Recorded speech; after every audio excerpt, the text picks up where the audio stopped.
अस्सलाम वालेकुम नाजरीन, आप देख रहे हैं स्फेयर न्यूज़। मैं हूं आपकी होस्ट फर अहमद। 12 बजे की हेडलाइंस का आगाज़ करते हैं।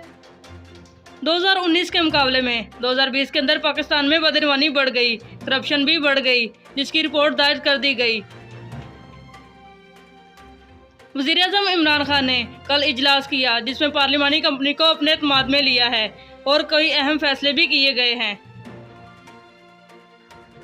मुल्क भर में कोरोना की शरह 4.7 तक पहुंच गई, जबकि 64 अफराद इंतकाल कर गए।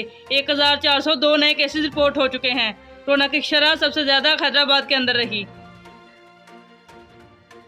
शेख रशीद कहते हैं कि अगर ब्रांड शीट का मामला उठा तो इसमें आसफ अली जरदारी का मामला भी सामने आएगा, जिसकी पूरी तहकीकात भी की जाएगी। सारे मामला अवाम के सामने रखे जाएंगे। शेख रशीद ने मरियम नवाज को मशवरा दे दिया। उन्होंने कहा कि आप ब्रांड शीट को अच्छे तरीके से पढ़ लें। पहले ही आपने अपने जलसे जुलूसों से अपने ख़ानदान के लिए मसाइल पैदा कर दिए हैं। अब मसाइल के हल का सोचें, आगे कोई मसाइल पैदा ना करें।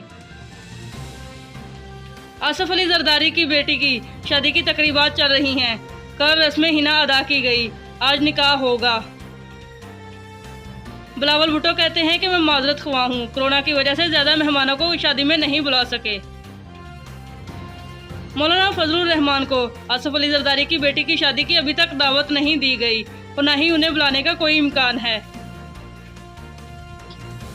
मुल्क के बलाई इलाकों में सर्दी की शिद्दत में इजाफा हो गया। दर्जा हरारत 4 डिग्री तक पहुंच गया। कराची के अंदर दर्जा हरारत -9 तक पहुंच गया। 1 फरवरी से प्राइमरी और मिडिल स्कूलों को खोलने का ऐलान कर दिया गया। कहा गया कि पहले मरहले में 50% बच्चे आएंगे और दूसरे मरहले में बाकी 50% बच्चे आएंगे।